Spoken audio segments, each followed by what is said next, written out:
गुरुर्ब्रह्मा गुरुर्विष्णू गुरुर्देव महेश्वरा सद्गुरु साक्षात परब्रह्म तस्मै श्री सद्गुरुवे नमः। जय जय रघुवीर समर्थ श्रीराम समर्थ। सद्गुरु चरणांना नतमस्तक होऊन आपण या शुभ्र सकाळच्या तेजोमय वातावरणामध्ये सर्वजण उपासना करूनच या श्रवणाला बसलेले आहात असं समजून आपण या निरूपणास सुरुवात करूया।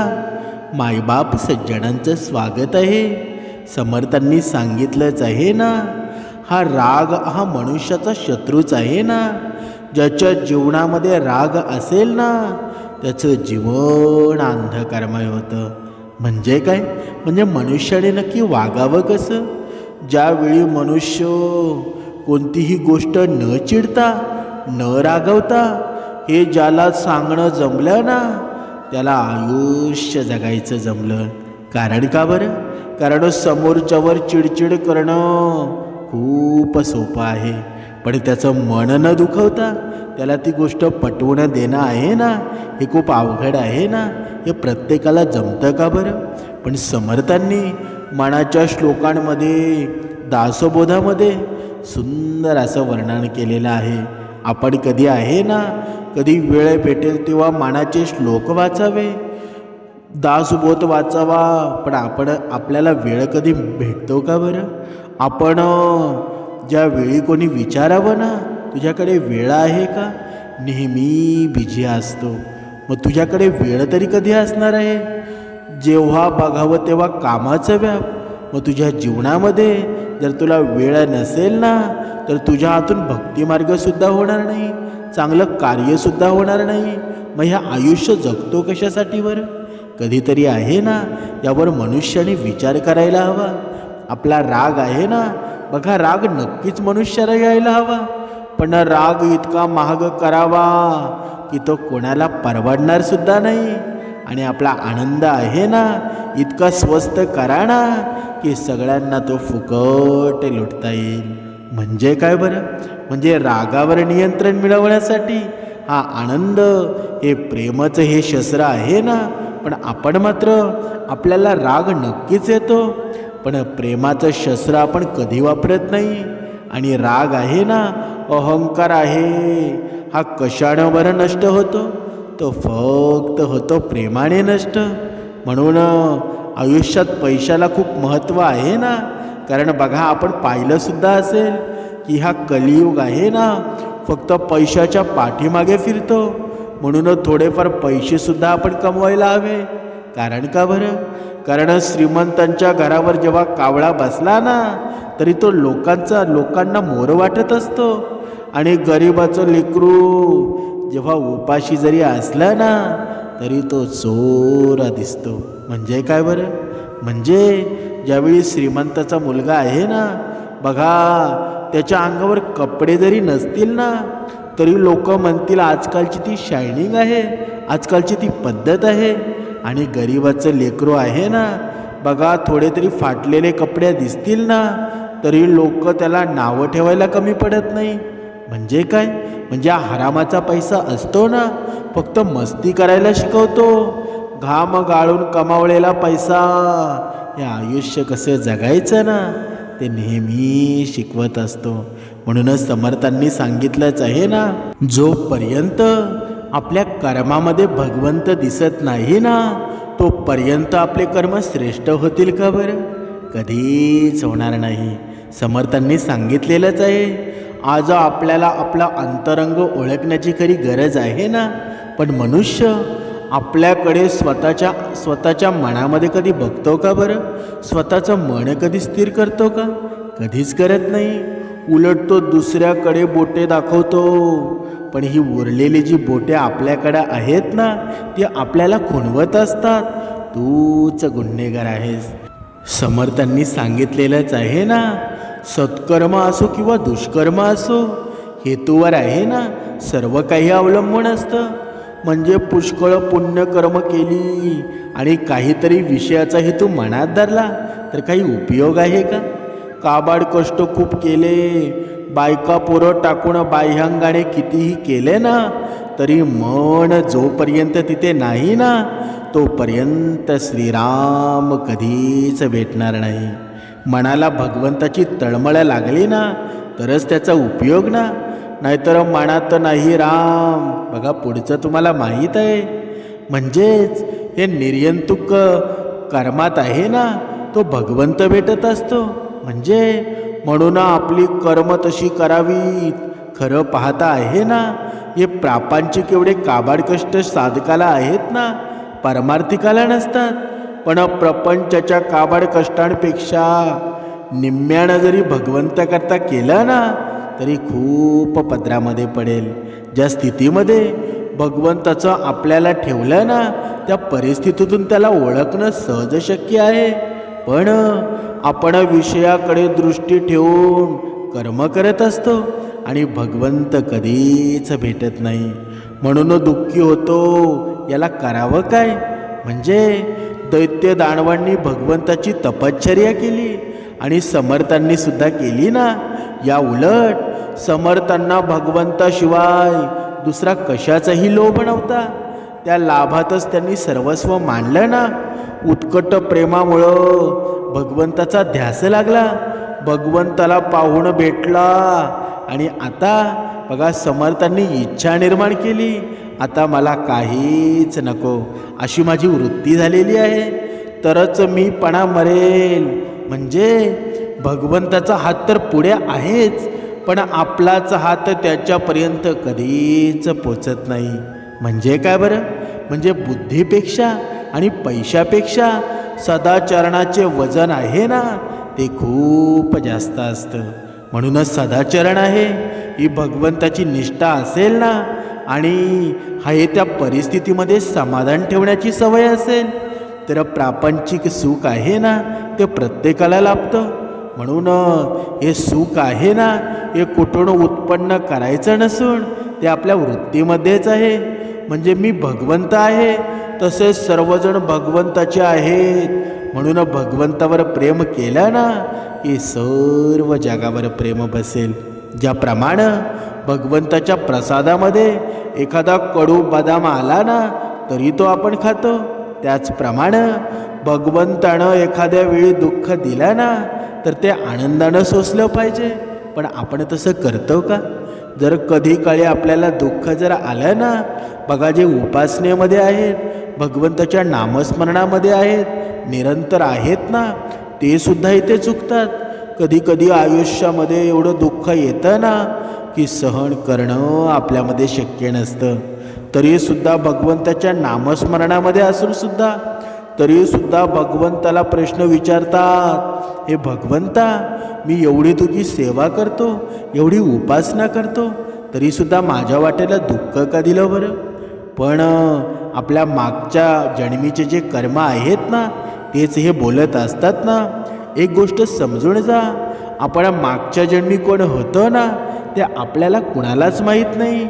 पण ज्यावेळी हे आपण होतो ना त्यावेळी आपण खूप पाप कर्म केलेली आहेत आणि त्याचाच भोग आहे ना या जन्मामध्ये भोगत आहेत.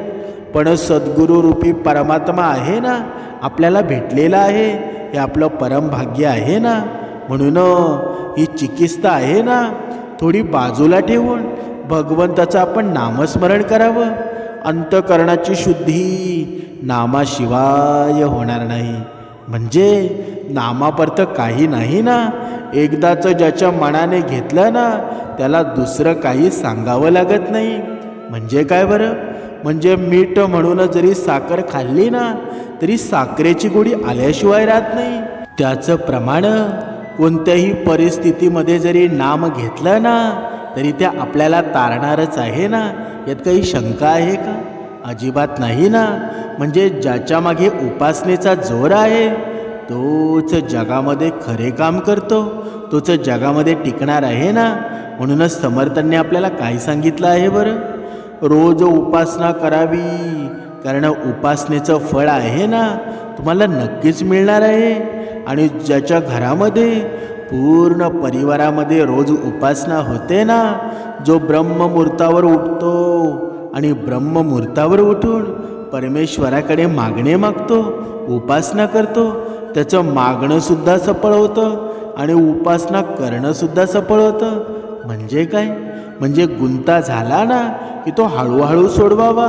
मग तो दोऱ्याचा असो किंवा स्वतःची मनाचा असो किंवा विचारांचा असो. म्हणजे संयम नसला ना की तो दोरा तुटून जातो. आणि आपणही राहतो का? कधीच राहत नाही. म्हणून मनुष्याच्या जीवनामध्ये सर्वात महत्त्वाचा तुमचा गुरु असेल ना तर तो तुमचा संयम आहे. आणि ज्यावेळी हा संयम तुटतो ना त्यावेळी तुम्हाला अहंकार चिकटला जातो, लोभ चिकटला जातो, अवगुण चिकटले जातात. आणि यापासून जर मुक्ती मिळायची असेल तर त्याला एकच मार्ग आहे, तो म्हणजे उपासना. पण आपण उपासना कधीच करत नाही. दरवेळेला समर्थ सद्गुरू सांगतात की उपासना कर, पण आपण उपासना करतो का? कारण आपण उपासनेला श्रेष्ठ मानत नाही. ज्यावेळी तुम्ही तुमचा भर उपासनेमध्ये नसेल ना, तुम्ही कितीही भक्तिमार्ग करा त्याचा काहीच फायदा नाही.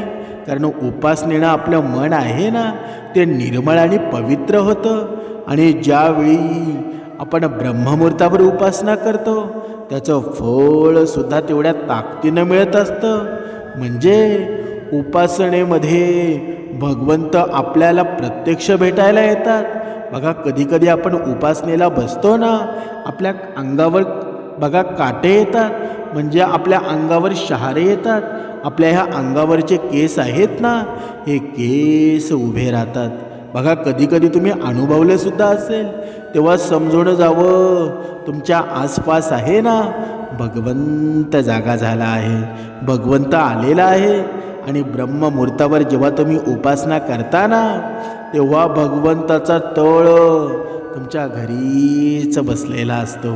म्हणूनच समर्थांनी सांगितलेलं आहे की ज्याचा मास्टर माइंड श्रीकृष्ण आहे ना त्याला या जगामध्ये भीती नाही. तुम्ही कुठेही जगात जा, काहीही करा, तुमचा विजय आहे ना निश्चित ठरलेला आहे.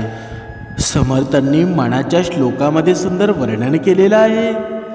जयाचे नामे महादोष जाती, जयाचे नामे गती पाविजेती, जयाचे नामे घडे पुण्य ठेवा, प्रभाते मणी राम चिंतित जावा.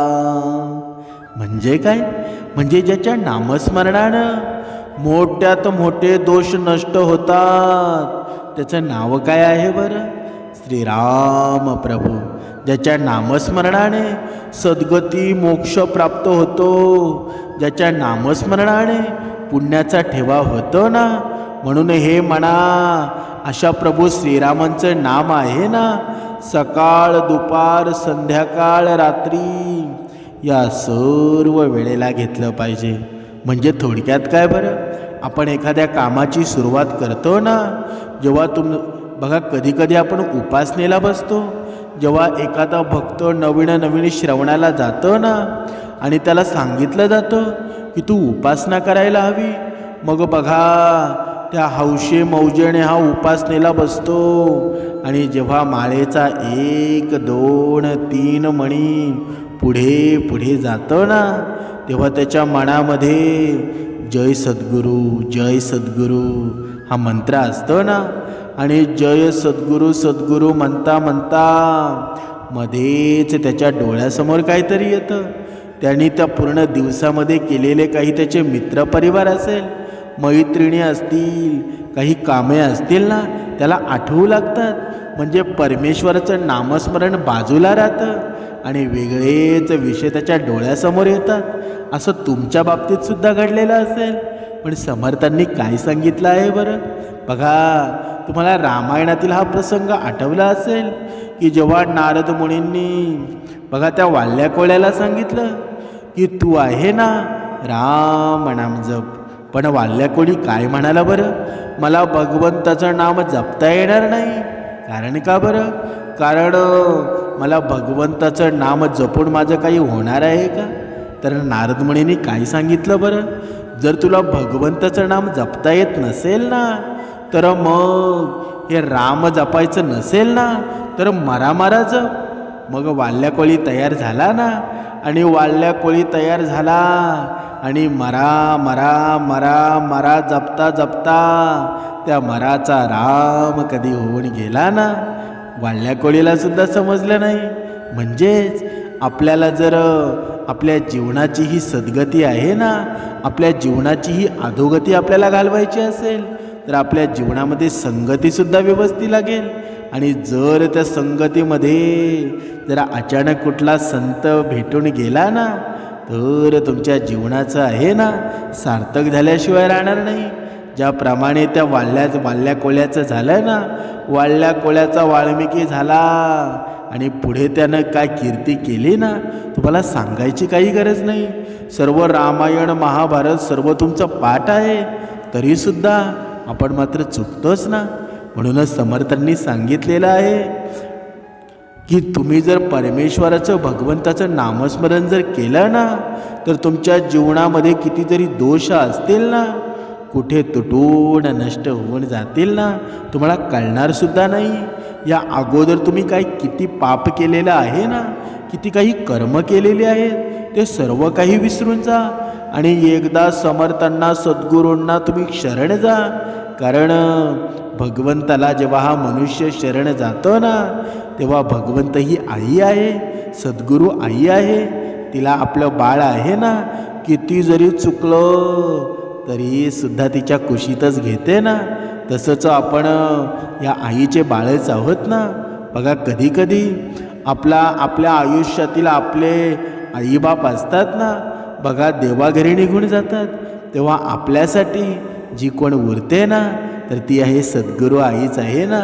भरपूर अशी लोक आहेत, भरपूर असे मायबाप आहेत की ज्यांच्या आयुष्यामध्ये त्यांच्या आईबाप राहिलेले नाही, पण ही सद्गुरू आई आहे ना, जेव्हा मायेनं प्रेमानं जेव्हा आपल्यावर हात फिरवते ना, तेव्हा आपल्याला सर्व काही मिळून जातं. हा पुण्य ठेवा आहे ना, दुसरी कुठे तुम्हाला पाहायला मिळेल का बरं? कुठेच मिळणार नाही. म्हणूनच समर्थांनी सांगितलं आहे ना, आयुष्यामध्ये तुम्हाला काहीच कमी पडणार नाही, पण ज्यावेळी तुमचा भगवंतावरचा विश्वास जर ढसलू लागेल ना, भगवंतावरचा विश्वास कमी होऊ लागेल, त्यावेळी तुम्हाला एवढे संकट निर्माण होतील की तुम्ही स्वतः आहे ना, स्वतःचं मन हरवून जाईल. म्हणून भगवंतावरचा विश्वास आहे ना, कधीच कमी करू नका. समर्थांनी सांगितलेला आहे ना, हा विश्वास आहे ना, कधी रूढ होईल बरं? हा विश्वास एकदम निष्ठावंत कधी होईल बरं? जेव्हा आपण हरी कीर्तनी मन रमू, जेव्हा आपली ही देहबुद्धी आहे ना, हे मन कुठे कीर्तन चालू असेल, कुठे सत्संग चालू असेल, म्हणजे भगवंताचं जिथे नामस्मरण चालू असेल, तिथे आपण श्रवण करू ना, तेव्हा आपोआप रमल्या जाईल. म्हणून आपली संगती आहे ना, चांगल्या माणसाशी आपण धरायला हवी. पण आपण मात्र असं करतो का बरं? कधीच करत नाही. समर्थांनी मनाच्या श्लोकांमध्ये सुंदर वर्णन केलेलं आहे. हरी कीर्तनी प्रीती रामी धरावी, देहे बुद्धिनी रूपणी विसरावी, परद्रव्य आणि कांता परावी, यदार्थी मना सांडी जीवी करावी. म्हणजे काय? म्हणजे जोपर्यंत हरी कीर्तने आपली प्रीती आहे ना, आपलं मन आहे जोपर्यंत आपण नेत नाही ना, तोपर्यंत आपल्या जीवनामध्ये भगवंत येणार नाही. म्हणजे जे काही करायचं आहे ना, ते आपल्याला करायचं आहे. बघा, आपण जर या डोळ्यांमध्ये जर काळा गोगल घातला ना, तर सर्व जग काळं दिसेल, सर्व परिसर निसर्ग काळा दिसेल. पण जर आपण पारदर्शक गोगल घातला, तर सर्व जग आपल्याला स्वच्छ दिसेल. म्हणून आपल्या मनामध्ये भगवंत निर्माण करायचा की राक्षस निर्माण करायचा हे आपणच ठरवतो ना. म्हणूनच समर्थांनी सांगितलेलं आहे, जीवनामध्ये भरपूर अशी संकट येतील तरीही सुद्धा त्या संकटांना न डगमगता तुमच्या जीवनामध्ये असे भरपूर प्रश्नसुद्धा निर्माण होतील की ज्यावेळी तुम्हाला असं वाटेल की या जगामध्ये भगवंत नाही, या जगामध्ये मी भगवंतावर का विश्वास ठेवू बरं. पण ही प्रत्येक वेळी आपली परीक्षा असते आणि जो या परीक्षेमध्ये पास होतो ना, सफल होतो, तो खरा भक्त असतो. पण आपण मात्र दर वेळेला बघा, भगवंत एवढा भोळा आहे ना, दर वेळेला आपल्यावर कृपा करत असतो. पण हा मनुष्य आहे, दर वेळेला देवालाच दोष देत असतो. स्वतः चुकतो मात्र दोष मात्र देवाला देतो. म्हणजे वाद निर्माण करतो, संवाद मात्र कधीच निर्माण करत नाही. हा अहंकार स्वतःमध्ये निर्माण करतो, पण प्रेम कधी निर्माण करतो का. म्हणजे जे काही होतं ना, ती सर्व क्रिया उलटी करत असतो. म्हणूनच समर्थांनी सांगितलंच आहे ना मनाच्या श्लोकांमध्ये.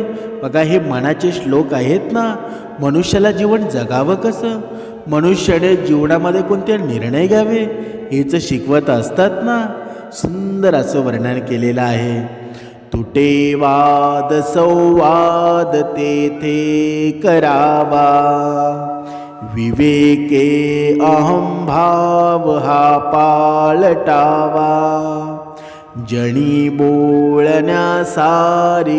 आचरावे, क्रिया पालटे भक्ती पंथेची जावे. म्हणजे समर्थांनी बघा, या प्रत्येक मनुष्याच्या मनाला सांगितलेलं आहे, हे मना, तुझ्या जीवनामध्ये किती जरी वाद झाले ना, तर त्याला एकमात्र प्रभावी संयम आहे. आणि हा संयम म्हणजे संवाद. प्रेमाने त्यांना सामोरे जा. ज्यावेळी तुझा अहंकार आहे, अहंभाव आहे, ज्यावेळी तुझा पलटेल ना, तेव्हा तुला सुद्धा प्रचिती येईल. हा संवाद किती महत्त्वाचा होता. आणि हा जर भगवंताचा जर संवाद असेल ना, प्रेमाचा संवाद असेल, तर तुझ्या जीवनामध्ये आहे ना, दुःखसुद्धा कमी होईल. म्हणजे तू जसं बोलशील ना, तसं तू कर्मसुद्धा करायला हवी. पण मनुष्य असं करतो का बरं. मनुष्याचं आचरण कसं असावं बरं. आजच्या या कलियुगातला मनुष्य आहे ना, बघा, एकदा भक्ती मार्गामध्ये येतो, परत त्याचे दिवस सुखाचे आले ना, परत भगवंताला विसरतो, परत यायचा बंद होतो, दांड्या मारतो. आणि परत त्याच्या जीवनामध्ये दुःख निर्माण झालं तर परत त्याची गाडी आहे ना, परत सद्गुरूंकडे येते, समर्थांकडे येते आणि परत भगवंताला क्षमा मागायला लावतो. म्हणजे काय, भगवंताला म्हणतो की भगवंत माझं चुकलं, मला क्षमा करा. पण जेव्हा हा सुखामध्ये असतो ना, तेव्हा त्याला भगवंत दिसत नाही.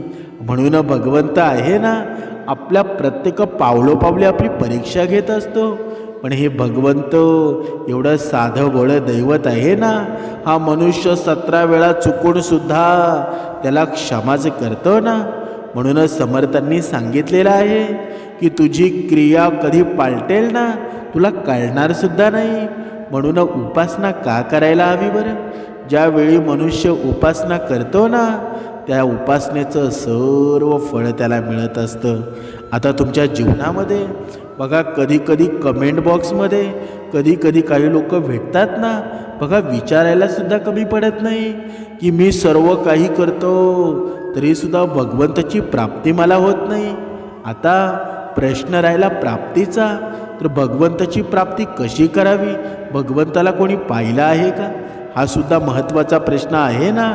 पण भगवंताला पाहायचं असतं की आपल्या आचरणात आणायचं असतं, हे प्रत्येकाने मनामध्ये ठामपणे गिरवून घ्यावं. कारण का बरं.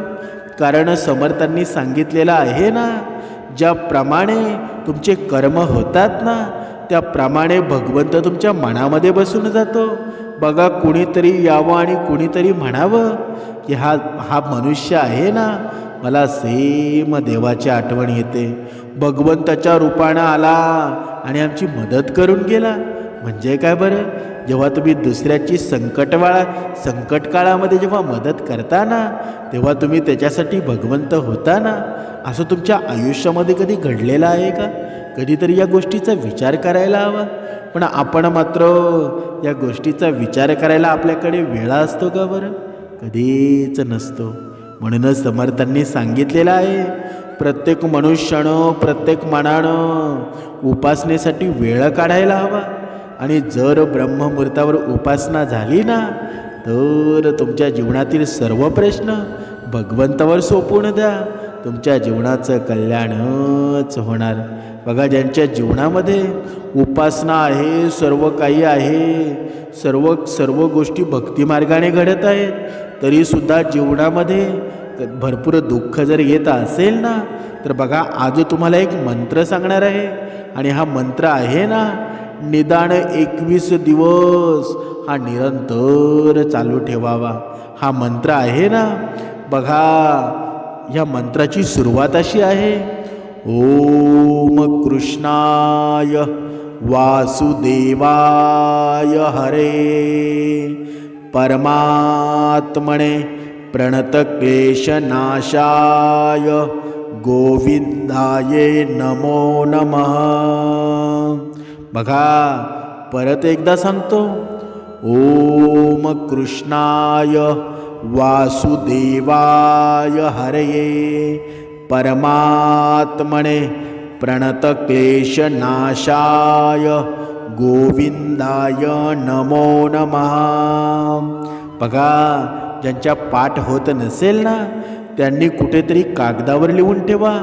आणि बघा, तुम्हाला प्रचितीसुद्धा येऊन जाईल. तुम्हाला प्रचिती आहे ना, 21 दिवसाच्या आत येऊन जाईल. पण निरंतर जेव्हा तुम्ही कामाची सुरुवात कराल, जेव्हा तुमच्या कामाचा शेवट होईल ना, निरंतर या मंत्राचा जप करा. तुम्हाला नक्कीच प्रचिती येऊन जाईल. कारण या मंत्रामध्ये एवढी शक्ती आहे ना, तुमच्या मनामध्ये तुमच्या मनाप्रमाणे होत जाईल. ही एवढी शक्ती आहे ना, समर्थांनी आपल्याला दिलेली आहे ना. पण आपण मात्र जे शोधायचं आहे ना, ते आपण कधीच शोधत नाही. आणि जे निरर्थक गोष्टी असतात त्यांच्या पाठीमागे आपण जात असतो. म्हणूनच समर्थांनी सांगितलं आहे, आयुष्यामध्ये किती जरी दुःख जरी आलं ना, तरी नामस्मरण कधीच सोडू नको. कारण जेव्हा तू नामस्मरण सोडशील ना, तेव्हा तुझी क्रियापालट कधी होईल ना, तुला कळणारसुद्धा नाही. म्हणून नामस्मरण निरंतर चालू ठेव. कर्माने वाग, कारण कर्म आहेत ना, तुला शेवटच्या ठिकाणी तुझा विजयच होणार आहे.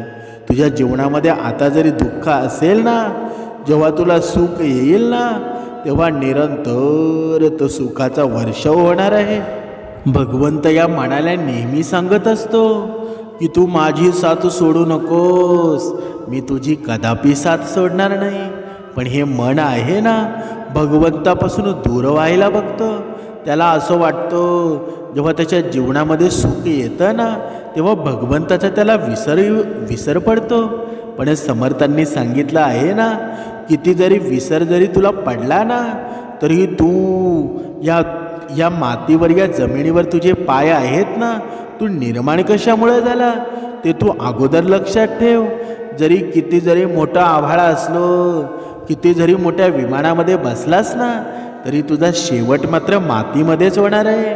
म्हणून तुझे पाय जमिनीवर ठेव आणि पाय जमिनीवर ठेवून तू आकाशी उड.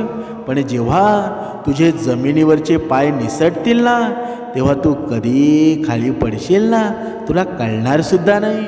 म्हणून तुझ्याकडे आता अचानक संपत्ती आलेली असेल, तर तू गर्वाने फुगून जाऊ नकोस.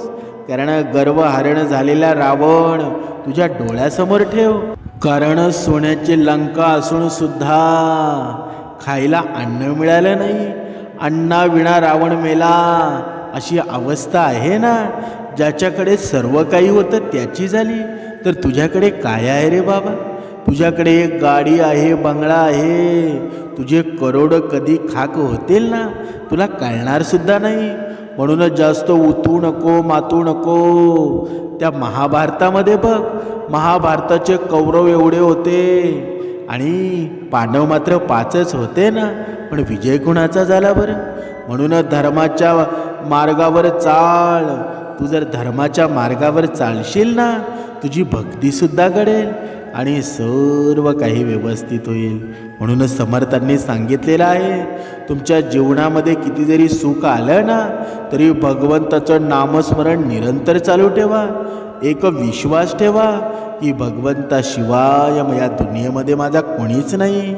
तुमची बायका, मुलं, आई वडील, सर्व काही ही जी नाती आहेत ना, ती नाती बघा कधी धोका देतील तुम्हाला समजून सुद्धा देणार नाही.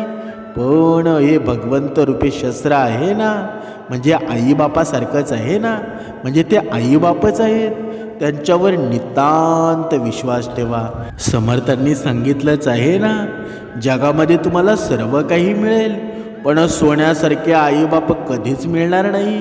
आईबापामध्ये भगवंत पहा, भगवंत तुम्हाला तिथेच मिळून जाईल. जय जय रघुवीर समर्थ. श्रीराम समर्थ.